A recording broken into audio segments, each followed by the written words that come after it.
ఉచితంగా మున్సిపాలిటీ ఇవ్వడం కోసం ఆడిటోరియం కట్టినాం. సెంట్రల్ ఏసీతో కూడిన 1000 సీట్ల కెపాసిటీ గల ఆడిటోరియం కట్టినాం. సంఘాలకో, సంస్థలకో, కాన్ఫరెన్స్లకో, రివ్యూలకో, సమీక్షలకో ఉపయోగపడే విధంగా నర్సంపేట ఏం తక్కువ ఉండకూడదు, గౌరవం ఉండాలని చెప్పి వరంగల్ నగరంలో లేని ఆడిటోరియాన్ని నర్సంపేటలో బీఆర్ఎస్ పార్టీ కట్టి పూర్తి చేసింది. ఇలా ఎన్నోసార్లు ధర్నాలు, పందికొక్కులు, పందులు, కుక్కలు తిరుగుతున్నాయి అందులో. అయినా అధికార పార్టీ నాయకులకు సిగ్గెందుకు లేదు, కానీ ప్రారంభించే దిక్కు లేదు.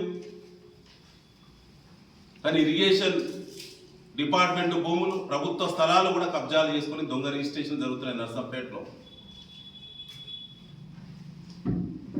ఇవాళ ఎంతమందికి కాంగ్రెస్ పార్టీ వాళ్ళు హౌస్ నెంబర్లు పేరు మీద దందాలు చేస్తున్నారో, పేదల భూములను లాగుతున్నారో,